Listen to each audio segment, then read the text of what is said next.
დღეს დილით ჩვენ ნახეთ სხვადასხვა მიდგომას სხვადასხვა პედიატრიული დაავადებების დროს.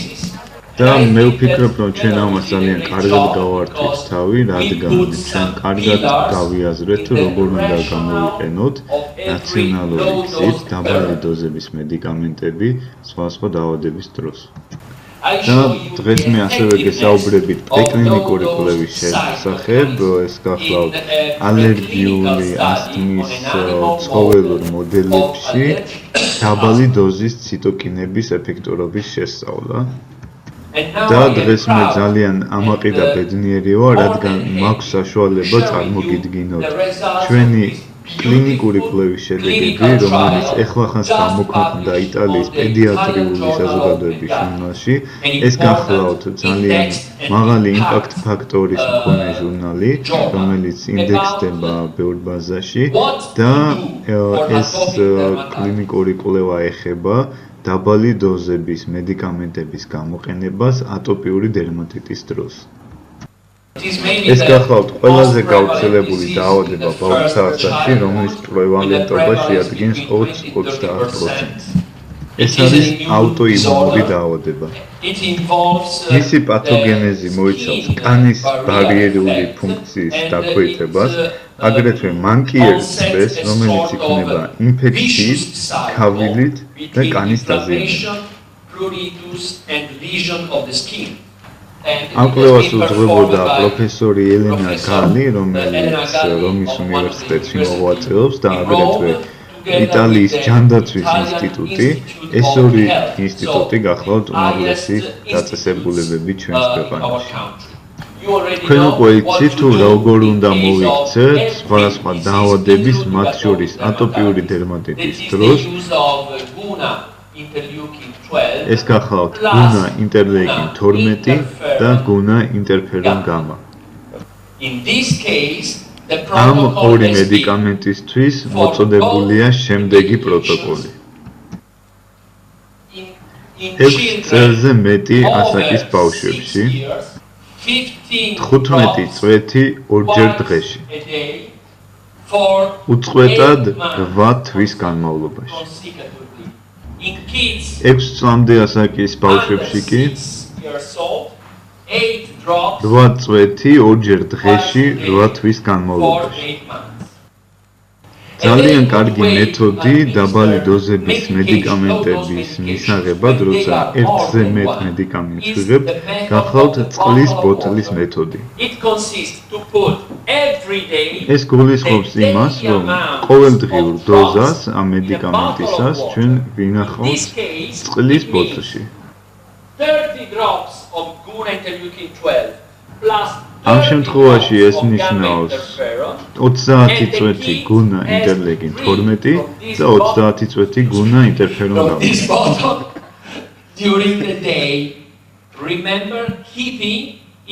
და ბავშვმა წყალი უნდა დალიოს ამ ბოთლიდან მთელი დღის განმავლობაში. რა მედიკამენტს გამოიყენებდით ინტერლეიკინ 12-ისა და ინტერფერონ გამას გარდა, რადგან ჩვენ უნდა დავამატოთ კიდევ ერთი მედიკამენტი, ჩვენ ამ დინით უკვე ვისაუბრეთ ერთ ძალიან მნიშვნელოვან მედიკამენტზე, რომელიც ამ რეჟიმს უნდა დაემატოს. რა თქმა უნდა, ყოველთვის უნდა გამოვიყენოთ გუნა მატრიქსი. მე სპეციალურად არ დავწერე ეს მედიკამენტი ამ დაფაზე, რადგან მინდოდა რომ თქვენთვის მეკითხა. მაგრამ ჩვენმა ერთ-ერთმა კოლეგამ აქ ახსენა ასევე გუნა ლივერი, რაც აბსოლუტურად მართალია, რადგან ჩვენ როგორც უკვე ვთქვით, ყოველთვის როცა ჩვენ კურნალობთ კანის დაავადებებს და კანთან დაკავშირებულ დაავადებებს, ჩვენ აუცილებლად ყურადღება უნდა მივაქციოთ ღვიძლს. ამ შემთხვევაში გუნა ლივერის გამოყენება იქნებოდა აბსოლუტურად სამართლიანი, თუმცა ეს პროტოკოლი არ მოიცავდა ამ მედიკამენტს. ეს კვლევა ჩატარდა მხოლოდ გუნა ინტერფერონ გამას, ინტერლეიკინ 12-სა და გუნა მატრიქსის გამოყენებაზე, თუმცა გუნა ლივერი კიდევ უფრო დაეხმარებოდა ამ შემთხვევაში ამ დაავადების კურნალობას.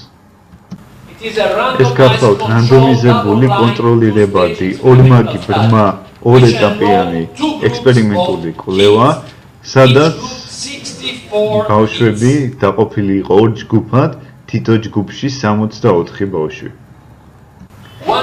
ერთი ჯგუფი მკურნალობდა გუნას მედიკამენტებით, ეს გახლავთ გუნა ინტერლეიკინ 12, გუნა ინტერფერონ გამა და გუნა მატრიქსი, ხოლო მეორე ჯგუფი დამკურნალები იქნა პლაცებოთი. და ორივე ჯგუფში დასაშვები იყო, გამოყენებული იყო კორტიკოსტეროიდები და ანტიჰისტამინური პრეპარატები, თუ შეიქმნებოდა ამის აუცილებლობა. ეს იყო აუცილებელი მოთხოვნა წამოყენებული ეთიკის კომისიის მიერ, რაც აბსოლუტურად გასაგებია.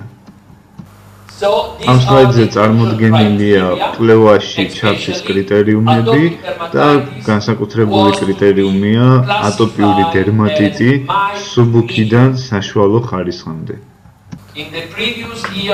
და რეციდივების რაოდენობა უნდა ყოფილიყო 4-ზე მეტი წელიწადში. და აუცილებლად გაუმჟღავნებული უნდა ყოფილიყო კანის ხილული დაზიანებები. სკორად ინდექსი, რომელიც გახლავთ ატოპიური დერმატიტის სიმძიმის მაჩვენებელი, არ უნდა ყოფილიყო 40-ზე მეტი. სწორედ ეს გულისხმობს სუბუქიდან საშუალო სიმძიმის ატოპიურ დერმატიტს.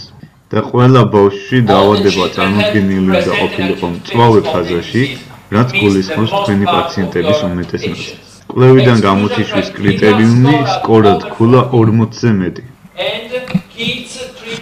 აგრეთვე პაციენტები, რომლებიც დამკურნალები იყვნენ ანტიჰისტამინური მედიკამენტებით, კორტიკოსტეროიდებით, კალცინეურინის ინჰიბიტორებით, რადგან ეს ხე შეგვიშლიდა ჩვენი მედიკამენტების ეფექტურობის დადგენაში. აგრეთვე კვლევას ეთიშებოდნენ მძიმე იმუნური დაავადებების მქონე ბავშვები. ჩვენი საწყისი მიზანი იყო სკორად ინდექსის გაუმჯობესება სულ მცირე 30%-ით.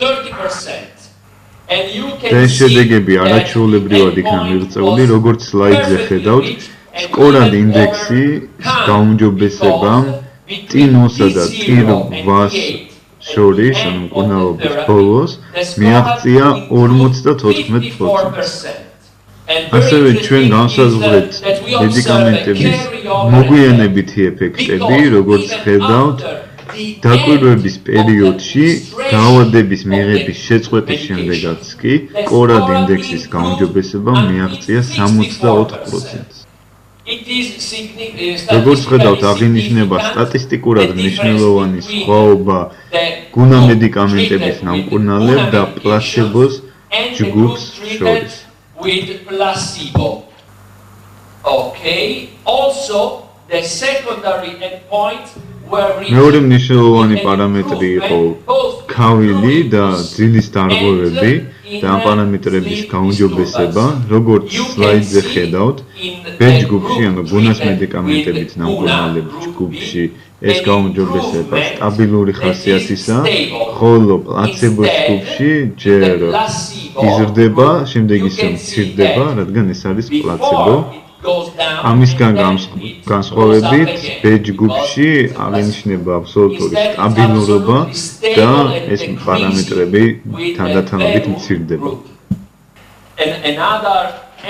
შემდეგი პარამეტრი გახდათ კორტიკოსტეროიდებისა და ანტიჰისტამინური მედიკამენტების მიღება, რაც მკურნალობის პერიოდში დაშვებული იყო.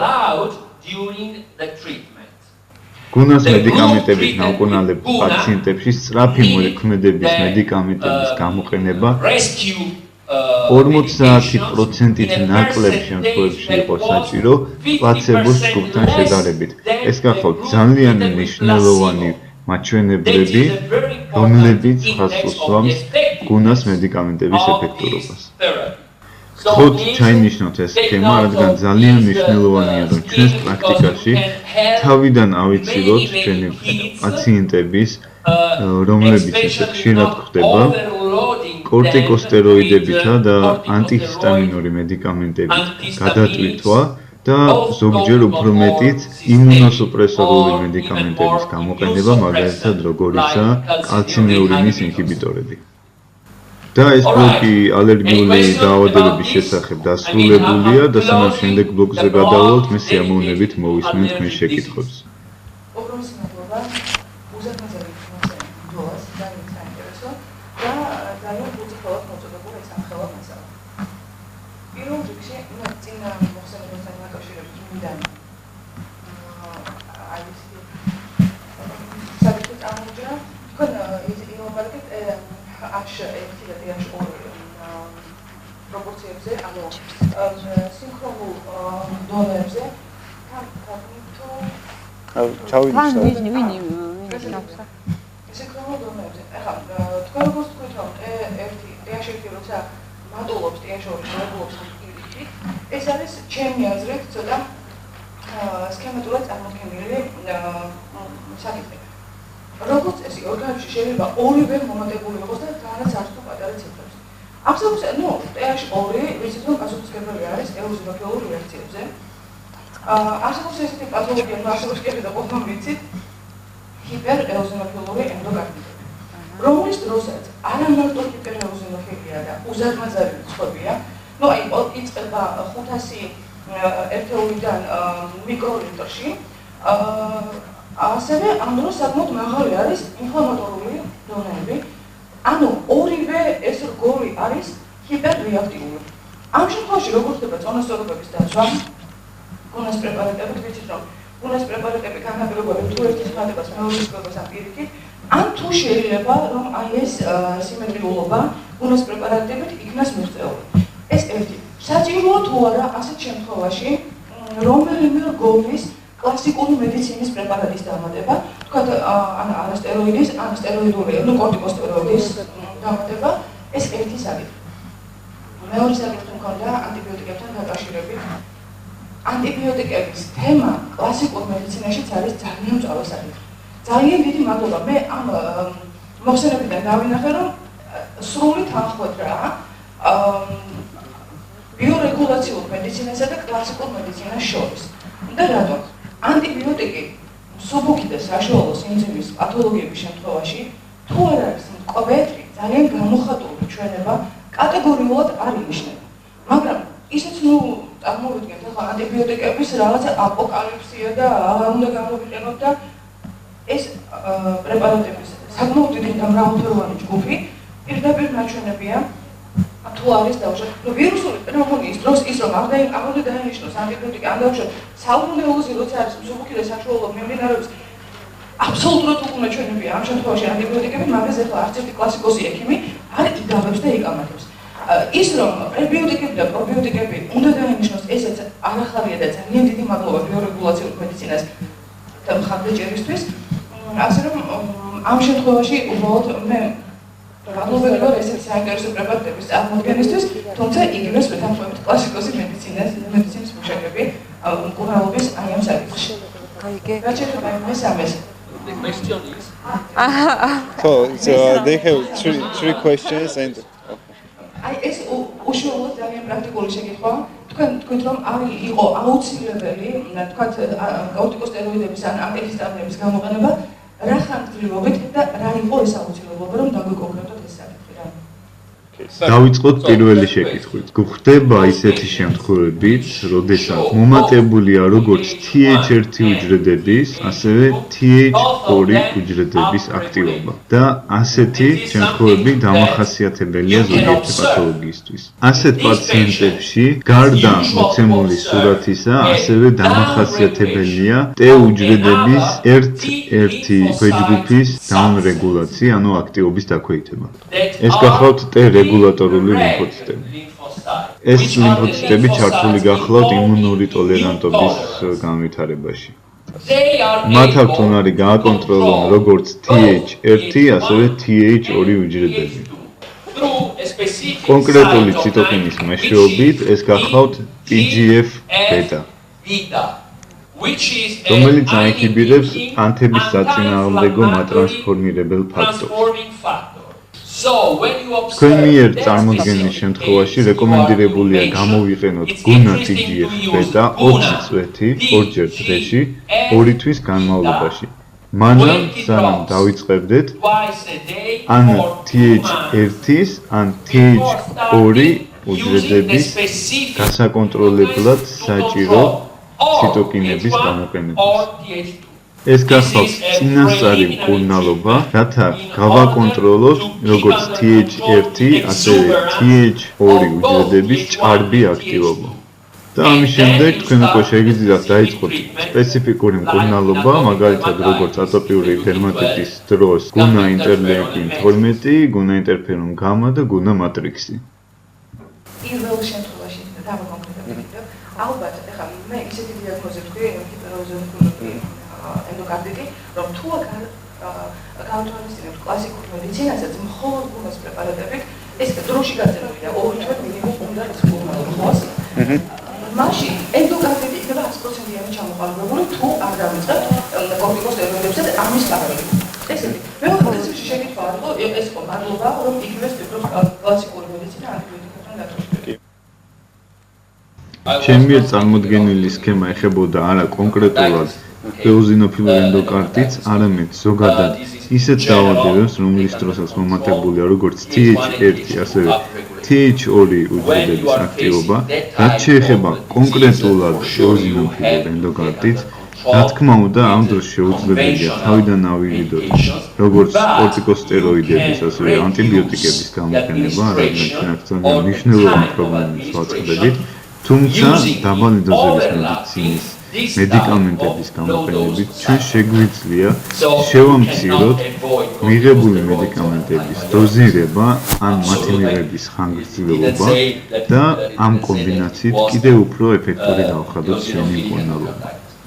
ეს არის ერთგვარი კანონი დაბალი დოზების მედიცინაში, რომ ჩვენ პარალელურად ვიყენებთ დაბალი დოზების მედიცინის მედიკამენტებს და კლასიკური მედიცინის მედიკამენტებს, განსაკუთრებით თქვენი მიერ წარმოდგენილ შემთხვევებში. მე 25 წელია, რაც ამ დარგში ვმუშაობ და ხშირად შემხედრია ექიმები, რომლებიც ხელაღებით ამბობენ, რომ მე არასოდეს ვიყენებ კორტიკოსტეროიდებს, მე არასოდეს ვიყენებ ანტიბიოტიკებს. ამის გაკეთება ჩემი აზრით არის სრული კრიმინალი. ჩვენი მედიცინის განსაკუთრებული იმაში მდგომარეობს, რომ ჩვენ ერთმანეთს უთანხმებთ და ერთმანეთთან კომბინაციაში ვიყენებთ დაბალი დოზების მედიცინის და კლასიკური მედიცინის პრინციპებს. ამაში მდგომარეობს ჩვენი მიდგომის განსაკუთრებულობა და ეს არის ჩვენი ფილოსოფია.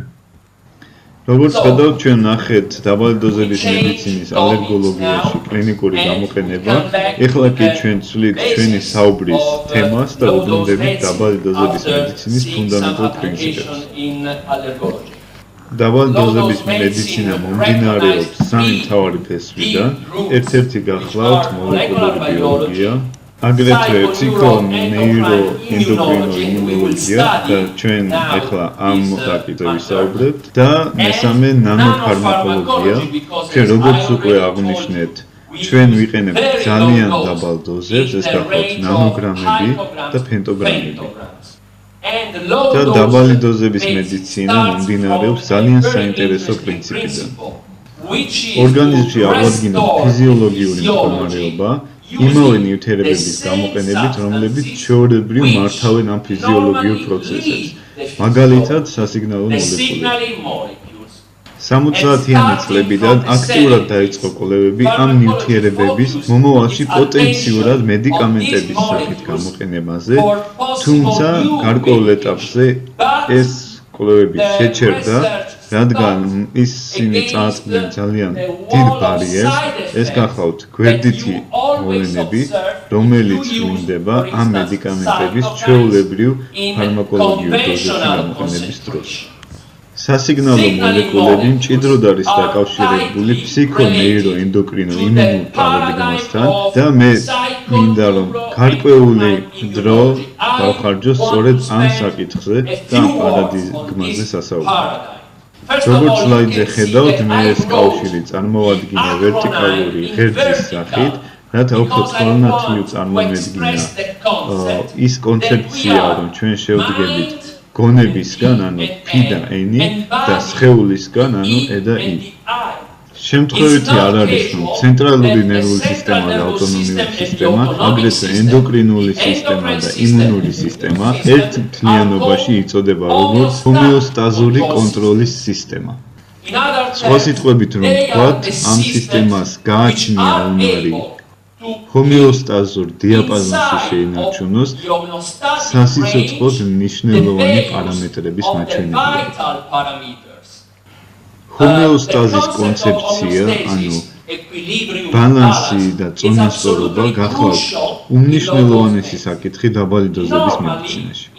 კონვენციურ ფარმაკოლოგიაში ჩვენ უმეტესად ვიყენებთ ისეთ მეთოდებს, რომლებიც პირდაპირ მიმართულია ამ პარამეტრების მაჩვენებლების ან მომატებაზე ან შემცირებაზე.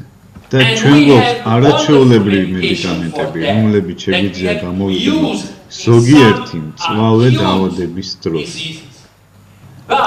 მაგრამ თუ ჩვენ გვინდა რომ სიღრმისეულად ვიმოქმედოთ დაავადების გამომწვევ მიზეზზე, ჩვენ უნდა ვიმოქმედოთ სამ მთავარ ჰომეოსტაზურ კონტროლის სისტემაზე, რადგან სწორედ ისინი აკონტროლებენ სასიცოცხლოდ მნიშვნელოვან პარამეტრებს. სისტემა არის უზარმაზარი ქსელი, რომელიც აკონტროლებს ჩვენი ორგანიზმის ყველა უჯრედს. და არაჩვეულებრივი შესაძლებლობა იქნებოდა ვიმოქმედოთ ამ ქსელის შემადგენელ სისტემებზე, სხვა სიტყვებით რომ ვთქვათ, ვისაუბროთ მის შემადგენელ ნაწილებთან და ჩვენ შეგვიძლია ამის გაკეთება, რადგან ჩვენ გვაქვს სიტყვები, რომელსაც ეს სისტემები, ეს უჯრედები იყენებენ ერთმანეთთან სასაუბრად. და ეს გახლავთ ნამდვილი ინოვაცია, რომელიც მოწოდებულია დაბალი დოზების მედიცინის მიერ. მეორე უმნიშვნელოვანესი კონცეფცია, რომელიც აუცილებელია ფსიქონეიროენდოკრინო-იმუნური ღერძის პარადიგმის გასაგებად, გახლავთ უჯრედებს შორის ორმხრივი ჯვარედინი კავშირები. მე მაქვს თქვენთან ერთი შეკითხვა. რამდენი უჯრედია თქვენს ორგანიზმში? გაქვთ რაიმე ვარიანტები?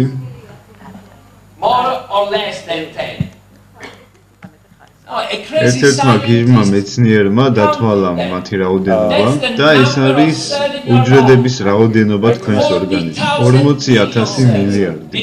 ნახოთ სწორად დაწერეთ თუ არა? არა, როგორც ხედავთ უფრო მეტი. დიახ, ეს არის 40,000 მილიარდი. ეს არის ძალიან მნიშვნელოვანი საკითხი. წარმოვიდგინოთ, ეს წერტილები არის ჩვენი უჯრედები. და ყველა უჯრედს აქვს კომუნიკაცია ყველა დანარჩენ უჯრედთან. ისინი საუბრობენ ერთმანეთთან და იყენებენ ციტოკინების, ნეიროპეპტიდების, ჰორმონების ენას. და რა არის ის გარემო, რომელშიც ისინი საუბრობენ? ეს გახავთ ექსტრაცელულარული მატრიქსი. და რა მოხდება თუ ექსტრაცელულარული მატრიქსი ნაზი და გლუვის მაგივრად გახდება სქელი? დაიბლოკება კომუნიკაცია უჯრედებს შორის. და თანამედროვე მედიცინის მიხედვით დაავადება არის კომუნიკაციის ნაკლებობა უჯრედებს შორის. და ეს გახლავთ მიზეზი იმისა, თუ რატო ვანიჭებთ ამხელა მნიშვნელობას გუნა მატრიქსს. რადგან თქვენ თუ არ გაწმენთ მატრიქსს, თქვენ არ მიცემთ საშუალებას უჯრედებს, რომ კომუნიკაცია გქონდეთ ერთმანეთთან. და სწორედ ეს გახლავთ დაავადებების უმეტესი ნაწილის დასაწყისი. 40,000 მილიარდი უჯრედი თქვენს ორგანიზმში. თქვენ, როდესაც მარტო ზიხართ ოთახში, თქვენ არასდროს არ ხართ მარტო. თუ იცით რატო? ამ ქალბატონმა მიპასუხა, იმიტომ რომ მე მაქვს iPhone. იმიტომ რომ თქვენი ორგანიზმის თითოეულ უჯრედზე მოდის 2,7 ბაქტერია. თქვენი წონის 2,5 კილოგრამს ქმნის ბაქტერიები. აქედან 1,7 კილოგრამი მოდის ნაწლავებზე. მათ აქვთ უნარი ისაუბრონ თქვენს უჯრედებთან. მათ აქვთ უნარი გააკონტროლონ ნაწლავებში არსებული ენტეროქრომაფინური უჯრედების მიერ სეროტონინის წარმოქმნის პროცესი. და თუ თქვენ არ გაქვთ კარგი ბალანსი ნაწლავებში არსებულ ყველა სხვადასხვა სახეობის ბაქტერიას შორის, თქვენი უჯრედები კარგად ვერ იფუნქციონირებენ. გაიხსენეთ კავშირი ნაწლავებსა და ტვინს შორის. თქვენ იცით, რომ არსებობს მაგისტრალი, რომელიც აკავშირებს ნაწლავებსა და ტვინს. ის ცნობილია როგორც ნაწლავ-ტვინის ღერძი. სწორედ ამიტომ მე ძალიან ხშირად ვიმეორებ, რომ თქვენ ყოველთვის უნდა იზრუნოთ თქვენს ნაწლავებზე. ეხლა კი დაუბრუნდეთ იმ კონცეფციას, რომ ფნეი ღერძში შემავალი უჯრედები ერთმანეთთან საუბრობენ. მნიშვნელოვანია, რომ ამ საკითხზე მხოლოდ გუნა არ საუბრობს, ყურადღება მიაქციეთ, ეს გახლავთ ჟურნალი ავტოიმუნური მიმოხილვები, სტატია სახელწოდებით როგორ საუბრობენ ერთმანეთთან იმუნური და ნეიროენდოკრინული უჯრედები. მომკურნალოდ მხოლოდ ღვიძლს არაალკოჰოლური ღვიძლის სტეატოზისთვის წარმოადგენს მოძველებულ შეხედულებას. ჩვენ უნდა ვმკურნალოთ მთელ ადამიანს გლობალურად. და რატომ? იმიტომ რომ ჰეპატოციტები ესაუბრებიან ნეირონებს და პირიქით.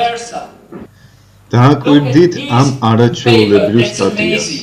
აქ საუბარია პლაზმაში ნერვის ზრდის ფაქტორის მომატებაზე და ეს ფაქტორი ძალიან მნიშვნელოვანია თქვენი ნეირონებისათვის და ის თქვენს ტვინს უნარჩუნებს ახალგაზრდობას. ის იმატებს, როცა თქვენ შეყვარებული ხართ. და ისეთი ემოცია, როგორიცაა სიყვარული, ხელს უწყობს ახალგაზრდობის შენარჩუნებას და ეს არ არის რომანტიზმი, არამედ ეს განპირობებულია ნერვის ზრდის ფაქტორის მომატებით. ამიტომ დარჩით შეყვარებული. ეს არის საიდუმლო თუ როგორ უნდა ვიყოთ ჭკვიანი. მაგრამ აქ არის ერთი პრობლემა. FGF-ი იმატებს რომანტიული სიყვარულის ადრეულ სტადიებში. და სიყვარულის ადრეული სტადია გრძელდება დაახლოებით 2-3 თვე. ამიტომ პარტნიორი უნდა შეიცვალოთ ყოველ 3 თვეში და თქვენი ნერვის ზრდის ფაქტორი თორემ მოიმატოს. ეს მართალია დამჯერებით. და დააკვირდით სათაურს ნეირო, იმუნო, კან, ენდოკრინული ქსელი, კავშირი, კანსა და გონებას შორის და ეხლა სწორედ დერმატოლოგიაზე ვისაუბრებ. ყველა დერმატოლოგმა კარგად იცის, რომ კანი არ არის განცალკევებული სტრუქტურა, რომელიც არ არის დაკავშირებული ჩვენი ორგანიზმის სხვა ორგანოთა სისტემებთან.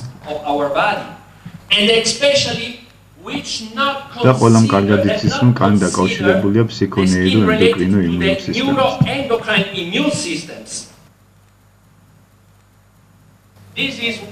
ეს გახლავთ ერთ-ერთი ყველაზე გამორჩეული სტატია, რაც კი ოდესმე გამოქვეყნებულა.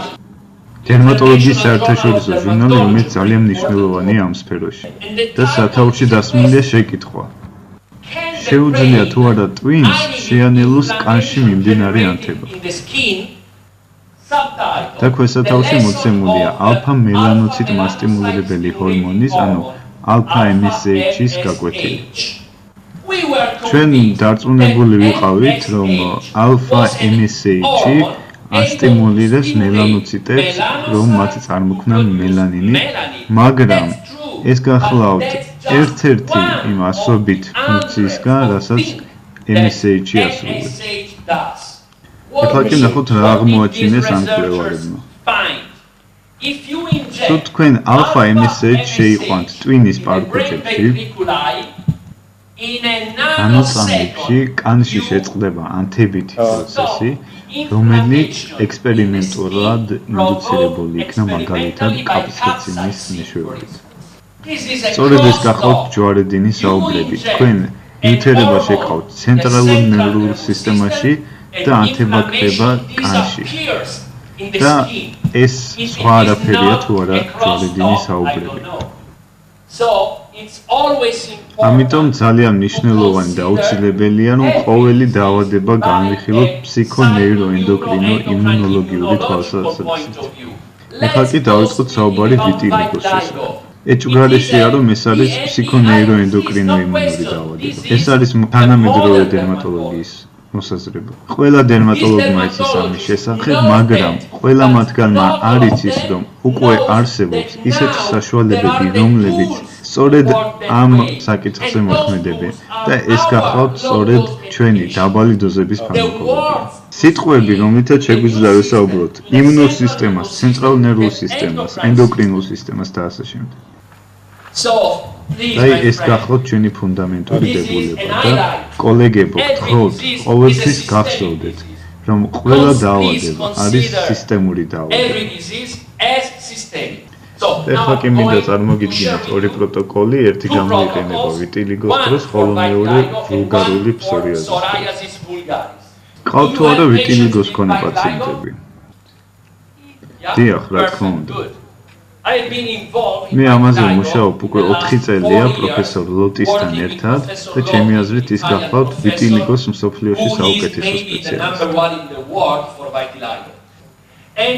და მე ჩემი თვალით ვნახე ის ტანჯვა, რომელსაც ვიტილიგოს მქონე პაციენტები ყოველდღიურად განიცდიან. მე ვნახე, რომ მათ ყოველდღიურად ეშინიათ სარკეში ჩახედვისა, რომ არ ნახონ კიდევ ახალი ლაქები, რომელიც მათ კანზე ჩნდება, ან ძველი ლაქები, რომელთაც ზომაც იზრდება. და ჩვენ რისი გაკეთება შეგვიძლია ამ ადამიანებისთვის? კიდევ ერთი შეკითხვა თქვენთვის. რა ტიპის დაავადებაა ვიტილიგო?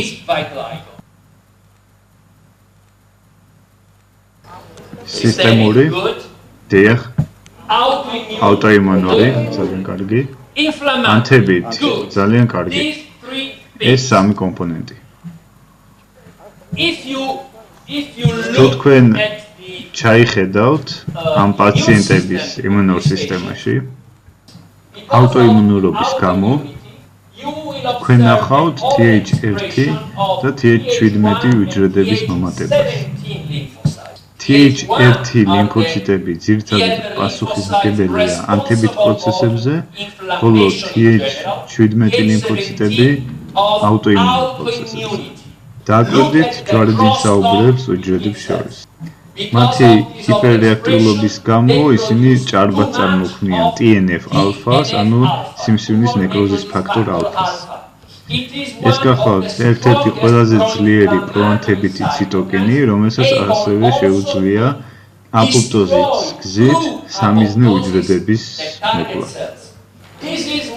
და რა ხდება ვიტილიგოს მქონე პაციენტების კერატინოციტებში? და თუ კერატინოციტები აპოპტოზში იმყოფებიან, მათ აღარ აქვთ უნარი წარმოქმნან გარკვეული ციტოკინები. და განსაკუთრებით მნიშვნელოვანი ციტოკინი, რომელიც მონაწილეობს მელანოციტებსა და კერატინოციტებს შორის ჯვარედინს საუბრებში, გახლავთ ბაზისური ფიბრობლასტური ზრდის ფაქტორი. ეს არის სასიგნალო მოლეკულა, მესენჯერი მოლეკულა, რომელსაც აქვს უნარი მელანოციტებამდე მიიტანოს შეტყობინება. გთხოვ მეგობარო, წარმოქმნა მელანინი. მაგრამ თუ კერატინოციტები აპოპტოზში იმყოფებიან, ისინი აღარ წარმოქმნიან FGF-ს. მელანოციტები აღარ იღებენ სწორ ინსტრუქციებს, შესაბამისად აღარ წარმოქმნიან საჭირო რაოდენობით მელანინს და სწორედ ეს გახლავთ ვიტილიგოს მიზეზი. ეს არის არაჩვეულებრივი ნიმუში იმისა, თუ რატომ არის ყოველი დაავადება სისტემური დაავადება და თუ რატომ არის ყველა დაავადება უჯრედებს შორის კომუნიკაციის დარღვევით გამოწვეული პრობლემა. და ამიტომ ჩვენ შეგვიძლია გავაკეთოთ კარგი რამ, რადგან მედიკამენტების ფორმით ჩვენ გვაქვს სწორედ ის სიტყვები, რასაც ეს უჯრედები იყენებენ ერთმანეთთან სასაუბროდ. და რეცეპტი, რომელსაც ჩვენ ახლა დავწერთ, წარმოადგენს ზუსტ მოდელს იმისა, თუ როგორ ხდება ამ ჯვარედინი კავშირების აღდგენა.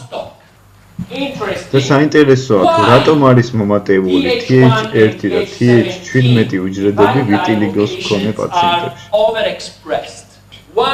ერთ-ერთი ყველაზე გავრცელებული ჰიპოთეზით, ამ პაციენტებში ძალიან მაღალია ოქსიდაციური პროცესების დონე.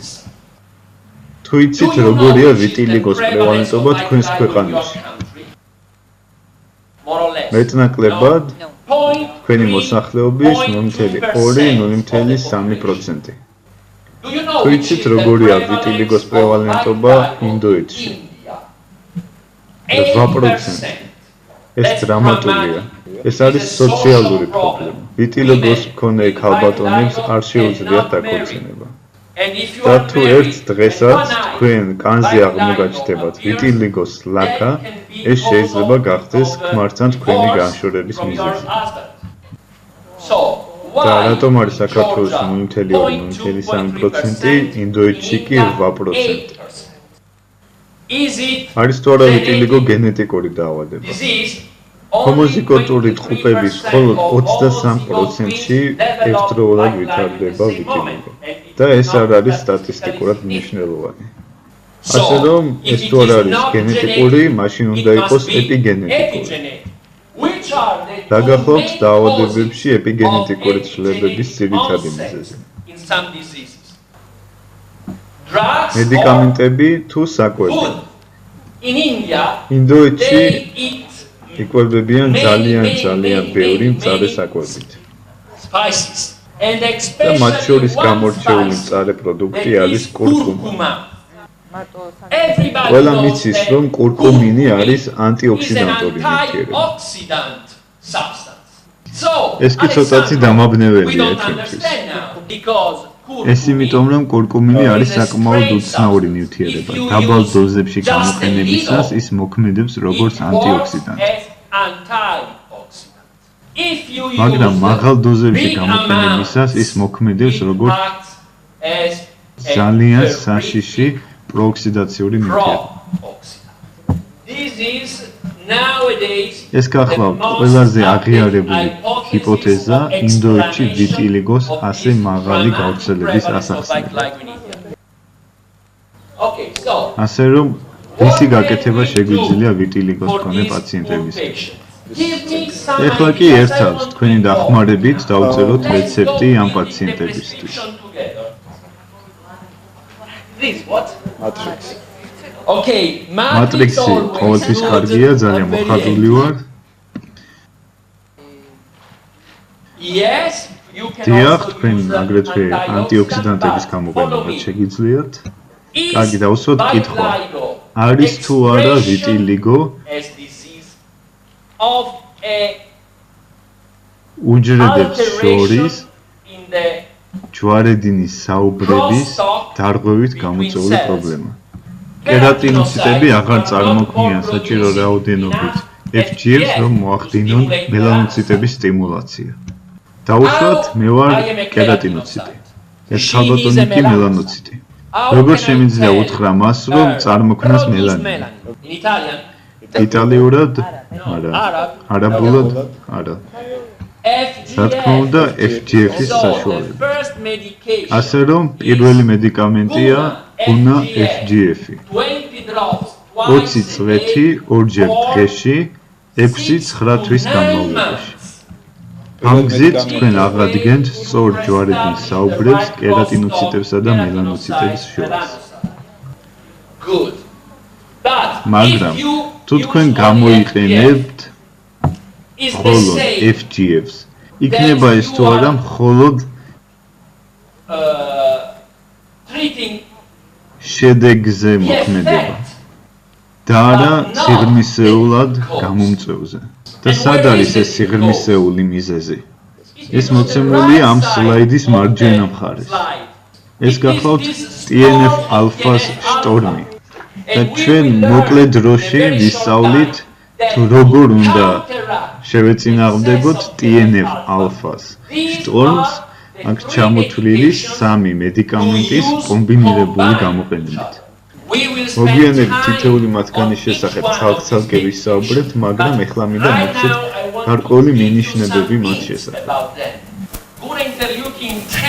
გუნა ინტერლეიკინ 10 არის ყველაზე ეფექტური დაბალი დოზების მედიცინის მედიკამენტი ქრონიკული ანთებითი პროცესების სამართავად. ვიტილიგო ქრონიკული ანთებითი დაავადებაა თუ მწვავე? დიახ, ქრონიკული და ამიტომაც ვიყენებთ ინტერლეიკინ 10-ს. არის თუ არა ის აუტოიმუნური დაავადება? გუნა ინტერლეიკინ 4 არის სპეციფიკური მედიკამენტი, რომელიც მიმართულია TH17 უჯრედების აქტივობის დასაქვეითებლად, რომლებიც პასუხისმგებელია აუტოიმუნურ პროცესებზე. გუნა ანტიინტერლეიკინ 1 არის სპეციფიკური მედიკამენტი მწვავე ანთების სამართავად. წეგან ვახსენებთ, რომ ვიტილიგო არის ქრონიკული დაავადება, მაშინ რატომ ვიყენებთ გუნა ანტიინტერლეიკინ 1-ს, რომელიც სპეციფიკურად მწვავე ანთებითი პროცესებისთვის არის განკუთვნილი. ეხლა დავაკვირდეთ ფლიპჩარტს. ეს გახლავთ ვიტილიგოს ლაკი. ვიტილიგოს დაზიანების ცენტრში აღინიშნება TNF ალფას ყველაზე მაღალი კონცენტრაცია. რაც შეეხება დაზიანების ირგვლივ მდებარე არეს. აქ აღინიშნება ინტერლეიკინ 1-ის ყველაზე მაღალი კონცენტრაცია. ეს ინტერლეიკინი ხელს უწყობს ლაქის ირგვლივ მდებარე ჯანსაღი ქსოვილების დაზიანებას და ამ ლაქის კიდევ უფრო ზრდას. როგორც იცით, ვიტილიგოსთვის დამახასიათებელია დაზიანების არის თანდათანობითი ზრდა, რაც გამოწვეულია ინტერლეიკინ 1-ის სუპერკონცენტრაციებით ამ არეში. სწორედ ამიტომ ვიყენებთ ანტი-ინტერლეიკინ 1-ს, რომელიც გახავთ ანტისხეული, რომელსაც შეუძლია ინტერლეიკინ 1-ის ბლოკირება. ეს გახლავთ ვიტილიგოს ყველაზე თანამედროვე პროტოკოლი და მე როგორც ვფიქრობ, ერთადერთი. დარბაზში მყოფმა დერმატოლოგებმა კარგად იციან, რომ ვიტილიგოს მკურნალობის ოქროს სტანდარტად აღიარებულია მიკროფოტოთერაპია. აგრეთვე ულტრაისფერი დასხივება 311 ნანომეტრი. ან უნდა გამოიყენოთ იმუნოსუპრესორები, ან კორტიკოსტეროიდები. ისინი მოქმედებენ, მაგრამ მათი გამოყენება არ შეიძლება ხანგრძლივად თავიანთი გვერდითი მოვლენების გამო. ფარმაკოლოგიური თვალსაზრისით შეიძლება ეს იყოს ერთადერთი იმედი ამ პაციენტებისთვის. ჩვენ ჩატარებული გვაქვს პრეკლინიკური და კლინიკური კვლევები, პრეკლინიკური კვლევები in vitro და ex vivo. სადაც შევისწავლეთ კერატინოციტების სიცოცხლის უნარიანობა და ამ უჯრედებში ოქსიდაციური სტრესის დონე. მაგრამ ვინაიდან ეს არის პრაქტიკული სემინარი, უმჯობესია ვისაუბროთ პრეკლინიკურ კვლევაზე, რომელიც ჩატარდა მსოფლიოს 5 ქვეყანაში 200 პაციენტზე. ეს ქვეყნები გახდათ იტალია, ჩეხეთის რესპუბლიკა, ბულგარეთი, გერმანია და რა თქმა უნდა ინდოეთი. და აქ კი მოცემულია ამ კვლევის შედეგები.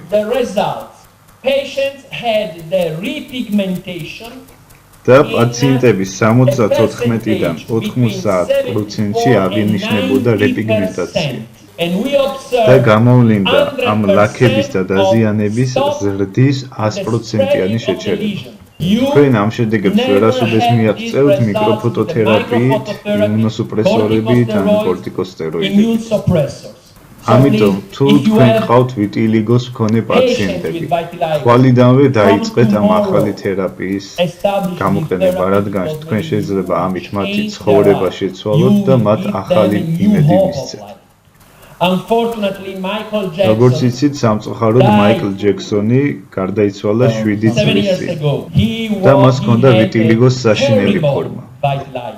ის იყო შავკანიანი, მაგრამ სავსე იყო თეთრი ლაქებით. სწორედ ამიტომ ის უფრო და უფრო თეთრდებოდა, რადგან ის იღებდა ძალიან მაღალი დოზებით ჰიდროქინონს და ეს არ იყო თერაპია, რადგან ამ დაზიანების არეების რეპიგმენტაციის ნაცვლად ისინი მუშაობდნენ მთელი კანის რეპიგმენტაციაზე, რაც ცოტათი სიგიჟეა. ეხლა კი სანამ შევისვენებდეთ, ვისაუბროთ უფრო მეტად გავრცელებულ დაავადებაზე, ბულგარულ ფსორიაზზე და ამ დაავადებით პაციენტები ალბათ თქვენ უფრო ხშირად გვხვდებათ. მაგრამ თქვენის ნებართვით სანამ შემდეგ საკითხზე გავდავალთ, მინდა ერთი ფოტო გაჩვენოთ. სურათზე ხედავთ დაზიანებას და მეორე სურათზე გუნას მედიკამენტების მეშვეობით ამ დაზიანების რეპიგმენტაციას. მკურნალობაზე პასუხი ინდივიდუალურია, სწორედ ამიტომ კლინიკურ კვლევაში მკურნალობა გრძელდებოდა უწყვეტად 9 თვის განმავლობაში.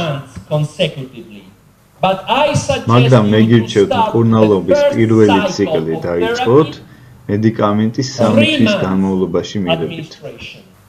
და შემდგომი 3 თვიანი ციკლით თქვენ შეგიძლიათ გაიმეოროთ პაციენტის მდგომარეობის მიხედვით. და იქიდან გამომდინარე, რომ ჩვენ 4 მედიკამენტს ვიღებთ, გირჩევთ გამოვიყენოთ წყლის ბოთლის მეშვეობით მიღების მეთოდი.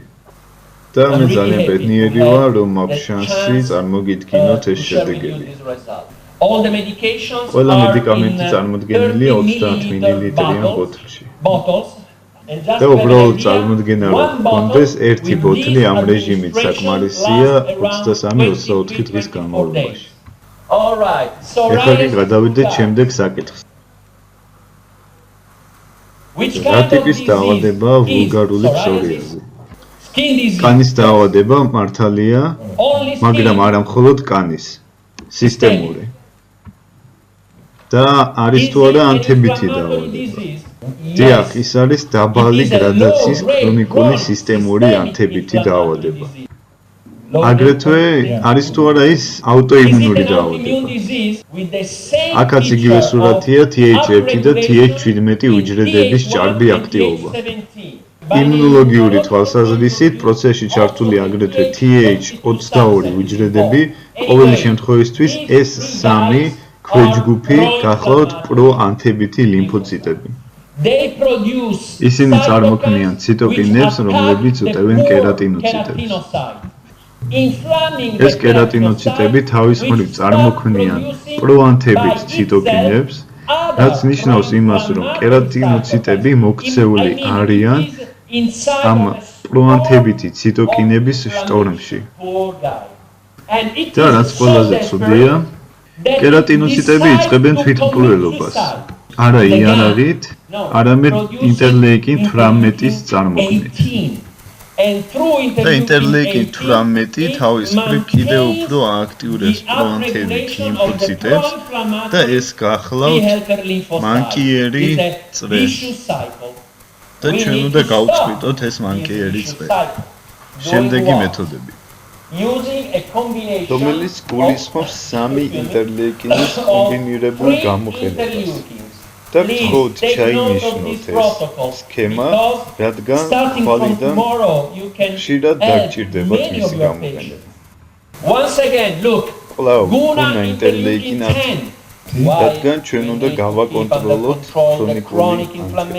აგრეთვე გუნა ინტერლეიკინ 4, რადგან ფსორიაზი არის აუტოიმუნური დაავადება, რომელთვისაც დამახასიათებელია TH17 უჯრედების ჭარბი აქტივობა, რომლის დაქვეითება შესაძლებელია გუნა ინტერლეიკინ 4-ის გამოყენებით. და თქვენ ხედავთ ახალ ინტერლეიკინს, ეს არის გუნა ინტერლეიკინ 11. როგორც უკვე აღნიშნე, ფსორიაზის დროს კერატინოციტები მიმართავენ თვითმკვლელობას ინტერლეიკინ 18-ის მეშვეობით. და ინტერლეიკინ 11 გახლავთ ინტერლეიკინ 18-ის სპეციფიკური ანტაგონისტური ციტოკინი. იმ ციტოკინის, რომელსაც კერატინოციტები იყენებენ თვითმკვლელობისათვის. ჩვენ ჩავატარეთ მულტიცენტრული კლინიკური კვლევა, რომლის შედეგები გამოქვეყნდა ჟურნალში ბიოლოგიური რეგულაციები და ჰომეოსტაზური აგენტები. ეს გახლავთ მნიშვნელოვანი ჟურნალი იმუნოლოგიაში. ეს იყო ღია ობსერვაციული კვლევა, რომლის მიზანი იყო ფაზის, ანუ ფსორიაზის არის სიმძიმის ინდექსის გაუმჯობესება. მის საშუალებით ხდება ფსორიაზული დაზიანების არის შეფასება. მეორე მიზანი კი იყო DLQI. რაც გულისხმობს დერმატოლოგიის მსგავს ხარისხის ინდექსს. რატომ არის მნიშვნელოვანი DLQI? რადგან ტვინი დაკავშირებულია კანთან და კანი დაკავშირებულია ტვინთან და აქ მოცემულია შედეგები. პაზი გაუმჯობესდა 55%-ით. რაც ნიშნავს, რომ ამ მკურნალობამ გაანახევრა დაზიანების არის ფართობი.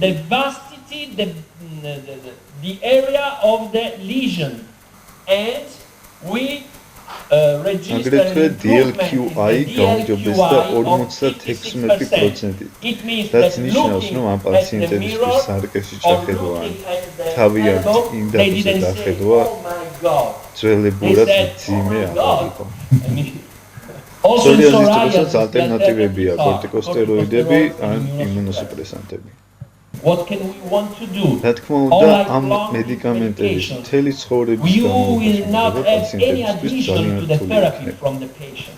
მაგრამ But in თქვენ შეგიძლიათ severe მკურნალობა psoriasis, დაიწყოთ you can start with იმუნოსუპრესანტებით, შემდეგ ის immunosuppressant, გადაფაროთ and then გუნას you პრეპარატებით, overlap იმუნოსუპრესანტების with guna დოზირება treatment, and თანდათან then you შეამციროთ, exclude the ბოლოს კი immunosuppressant. საერთოდ ამოიღოთ. მაგრამ Instead, ზოგ in some შემთხვევაში, forms, სუბუქიდან mild to მძიმე severe, ფორმებამდე, you can start თქვენ directly შეგიძლიათ with the დაიწყოთ guna პირდაპირ გუნას მეთოდებით მკურნალობა.